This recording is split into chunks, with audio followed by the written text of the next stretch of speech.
Naranasan mo na bang maramdaman na hindi ka nag-iisa kahit alam mong ikaw lang naman ang tao sa kwarto?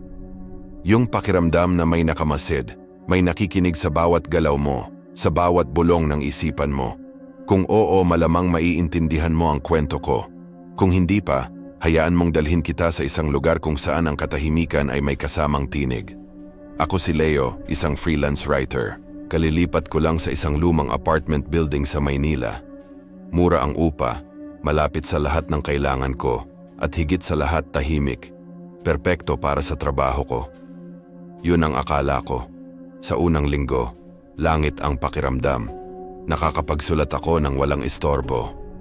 Ang tanging naririnig ko lang ay ang ugong ng electric fan at ang pagtipa ko sa keyboard. Pero isang gabi, habang nag-iisip ako ng isusulat na susunod na chapter, bigla akong may narinig. Hindi maganda yan. Isang boses na tila nanggagaling sa kabilang pader. Napahinto ako, napatingin sa pader na katabi ng desk ko. Siguro guni-guni ko lang. Pagod lang siguro ako. Ipinagpatuloy ko ang pagsusulat. Mas maganda kung gagawin mong kontrabida yung kaibigan niya, sabi ulit ng boses. Mas malinaw ngayon. Isang boses ng lalaki.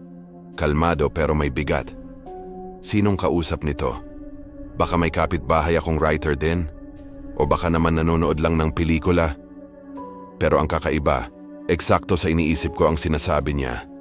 Eksakto sa dilema ko sa kwentong sinusulat ko. Kinabukasan, habang nag-iisip ako kung anong lulutuin para sa tanghalian. Adobo na lang, bulong mula sa pader. May toyo at suka ka pa sa ref. Napatayo ako sa gulat. Paano niya nalaman? Sinilip ko ang ref. Tama siya. May toyo at suka pa nga. Dito na ako nagsimulang kabahan. Sinubukan kong kumatok sa pader. Hello? Sino yan? Walang sumagot. Katahimikan lang. Lumipas ang mga araw at naging regular na ang pag-uusap namin. Hindi siya sumasagot kapag kinakausap ko siya ng malakas. Pero kapag sa isip ko lang, palagi siyang may komento. Huwag yan ang isuot mo, mukha kang luma, sabi niya isang umaga habang namimili ako ng damit. Umuulan sa labas, magdala ka ng payong, paalala niya bago ako umalis. Para siyang kaibigan. Isang kaibigan na alam ang lahat ng nasa isip ko. Nakakakilabot, pero sa isang banda nakakagaan din ng loob. Hindi na ako nakakaramdam ng pag-iisa. Tinawag ko siyang pader. Isang araw, na-curious ako. Sino ba talaga ang kapitbahay ko? Nagtanong ako sa landlady ng building, si Aling Martha, isang matandang babae na masungit ang mukha. Aling Martha, sino po ba yung nakatira sa Unit 2B? Yung katabi ko po, tanong ko. Tiningnan niya ako ng kakaiba. Wala nang nakatira dyan, iho. Matagal nang bakante yan. Sa katunayan, ikaw lang ang tenant sa buong third floor. Para akong binuhusan ng malamig na tubig. Po, sigurado po kayo? Kasi may naririnig po akong nagsasalita. Umiling lang si Aling Martha.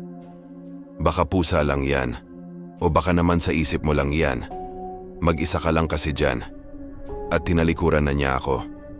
Kung ako lang ang tao sa buong floor, sino o ano ang kausap ko? Pagbalik ko sa unit ko, tinitigan ko ang pader. Ngayon hindi na ito pader lang. Isa na itong misteryo. Isang lagusan patungo sa kung ano man ang nasa kabila.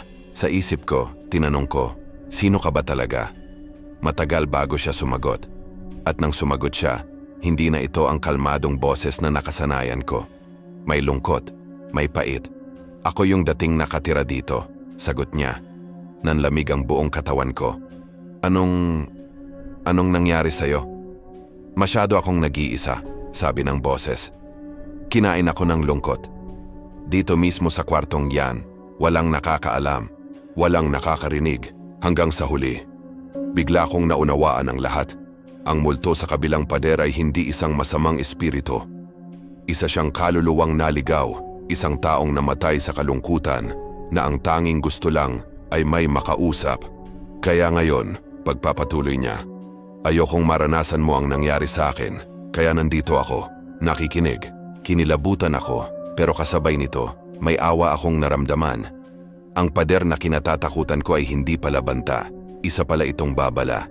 Isang paalala na ang pinakakakatakot na halimaw ay hindi ang mga multo, kundi ang kalungkutan na kayang pumatay ng tahimik. Mula noon nagbago ang pakikitungo ko sa kanya. Hindi na siya isang nakakatakot na boses. Siya na si Pader, ang kaibigan kong hindi ko nakikita. Nagkukwentuhan kami sa isip ko. Tinutulungan niya ako sa pagsusulat, pinapaalalahanan sa mga dapat gawin. At ako naman, binibigyan ko siya ng kwento, ng buhay na hindi na niya mararanasan.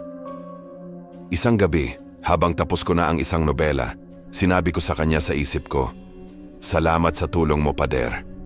"Walang anuman," sagot niya. At sa unang pagkakataon, may naramdaman akong gaan sa boses niya. Masaya akong may nakikinig na rin sa akin. Hindi ko alam kung hanggang kailan siya mananatili diyan. Hindi ko alam kung ano ang mangyayari sa susunod. Ang alam ko lang, sa lumang apartment na ito sa gitna ng maingay na syudad, may isang pader na nakikinig. At sa likod ng pader na iyon, may isang kaluluwang natutong magsalita muli dahil may isang taong natutong makinig. Kaya sa susunod na maramdaman mong nag-iisa ka, mag-ingat ka. Baka sa sobrang tahimik, may marinig kang hindi mo inaasahan. O baka naman, may isang taong naghihintay lang na pakinggan mo. Salamat sa panonood. Kung nagustuhan nyo ang kwentong ito, huwag kalimutang mag-like, mag-share, at mag-subscribe para sa mas marami pang nakakakilabot na karanasan. Mag-iingat kayo palagi, lalo na sa katahimikan.